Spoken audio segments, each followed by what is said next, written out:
మీ 6 గ్యారంటీలు మాకొద్దు, మా పిల్లల భవిష్యత్తుకు గ్యారంటీ ఇవ్వండి, మా పిల్లల ప్రాణాలకు గ్యారంటీ ఇవ్వండి అని ఇలా తెలంగాణ సమాజం అడుగుతున్న పరిస్థితుల్లో ఈ సభ పెట్టుకున్నాం మనం. భువనగిరిలో వైష్ణవి భవ్యశ్రీ అని ఒక 2 అమ్మాయిలు, అక్కడ ఉన్న ప్రిన్సిపాల్ వేధింపులు భరించలేక ఒక్కటే రోజు మధ్యాహ్నం బడికి పోయి చదువుకొని డాక్టర్లు కావాల్సిన పిల్లలు ఆ రోజు మరి ఉరి పెట్టుకొని చనిపోయినరు. ఎందుకు ముఖ్యమంత్రి గారు అక్కడికి వెళ్ళలేదు? ఒక్కసారి ఆలోచించండి. సూర్యాపేటలో, ఇమాంపేటలో వైష్ణవి అనే మరొక అమ్మాయి పాఠశాలల్లోనే ఉరి పెట్టుకున్నది. మరొక అమ్మాయి పాఠశాలల్లో వేధింపులు భరించలేక హైదరాబాద్ లో హయత్ నగర్కి వచ్చి ఉరి పెట్టుకున్నది ఒకటే పాఠశాలలో. బోధనలో ఇంకొక అమ్మాయి చనిపోయింది. ఎవరు ఈ అమ్మాయిల తల్లిదండ్రుల గోస తీర్చేవాళ్ళు లేరు. మేము ఎప్పటి నుంచి అడుగుతున్నాం, అయ్యా దయచేసి కౌన్సిలర్లను పెట్టండి, ఈ పేద వర్గాలకు మరి ఏమి ఆసరా లేదు, ఇళ్లలో చదువుకునే పరిస్థితి లేదు, కనీసం ఈ పేద వర్గాలు చదువుకుంటున్న హాస్టళ్లు గాని, రెసిడెన్స్ స్కూల్స్ గాని మరి గత ప్రభుత్వంలో కేసీఆర్ గారు ఎంతో దూరదృష్టితో ఆలోచించి 1000 గురుకుల పాఠశాలలు దేశంలో ఎక్కడ కూడా లేవు మిత్రులారా. 1000 గురుకుల పాఠశాలలు ఒక్కొక్క విద్యార్థి మీద 1,20,000 రూపాయలు ఖర్చు చేసి 1000 గురుకుల పాఠశాలలు పెడితే ఈ రోజు ఆ గురుకుల పాఠశాలలో విద్యార్థులు ఆత్మహత్య చేసుకునే పరిస్థితి వచ్చింది.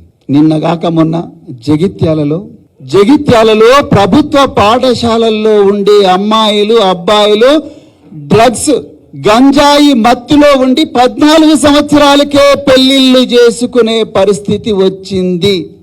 ఎప్పుడన్నా ఊహించినామా తెలంగాణలో? చదువుకునే వయసులో పిల్లలు చదువుకొని అక్షరాలు నేర్చుకొని ఆటలు ఆడుకొని పాటలు పాడుకొని అమెరికా దాకా వెళ్ళి, ఆస్ట్రేలియా దాకా వెళ్ళి, లండన్ దాకా వెళ్ళి తల్లిదండ్రులు ఎర్ర బస్సులో ఎక్కలేని తల్లిదండ్రులు పిల్లలు ఎయిర్ బస్సులో ఎక్కాలని ఆనాటి గత ప్రభుత్వం గురుకుల పాఠశాలలు కేసీఆర్ గారి నాయకత్వంలో పెడితే ఈ రోజు ఆ పాఠశాలలు ప్రభుత్వ పాఠశాలలు గంజాయి కేంద్రాలుగా మారిపోయినాయి. ఎక్కడి నుంచి వస్తుంది గంజాయి? అదే గంజాయి తాగిన పిల్లలను కిడ్నాప్ చేసి కొంతమంది ముఠాలు అదే జగిత్యాల నుంచి హైదరాబాద్ మహానగరానికి తరలించి ఆగర్భ శ్రీమంతులు చేసుకునే రేవ్ పార్టీలలోకి పిల్లలను తీసుకొస్తున్నారంట.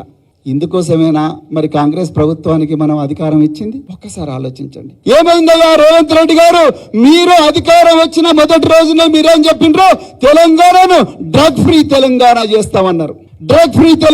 చేస్తామన్నారు. ఇవాళ అదే తెలంగాణలో అక్షరాలు నేర్వాల్సిన బిడ్డలు, పుస్తకాలు పట్టుకొని చదువుకోవాల్సిన పిల్లలు, వాళ్ళ భవిష్యత్తును మార్చుకోవాల్సిన బిడ్డలు ఇవాళ బ్రౌన్ షుగర్ గంజాయి డ్రగ్స్ తో మరి ఈ రోజు మత్తులో కూరుకొని పోయి ఉన్నారు.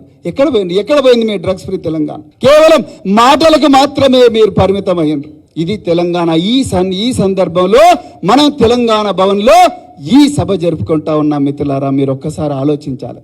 మిత్రులారా, అక్కడ పెద్దలు రేవంత్ రెడ్డి గారు మేము గేట్లు తెరిస్తే మీ పార్టీ ఖాళీ అవుతుందన్నారు. అయ్యా రేవంత్ రెడ్డి గారు, మీరు గేట్లు తెరిస్తే అక్కడ వచ్చినాయి గొర్రెలు,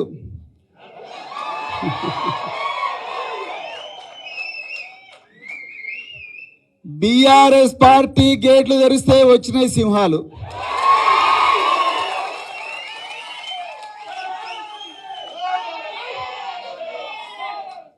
ఇది వాస్తవం మిత్రులారా.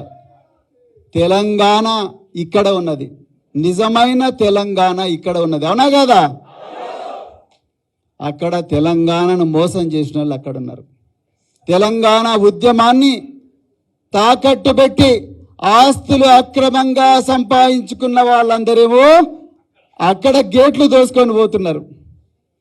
ఇక్కడ ఒక కొత్త తెలంగాణను నిర్మించడం కోసం ఇక్కడికి వచ్చిన వాళ్ళందరూ ఇక్కడ ఉన్నారు మిత్రులారా.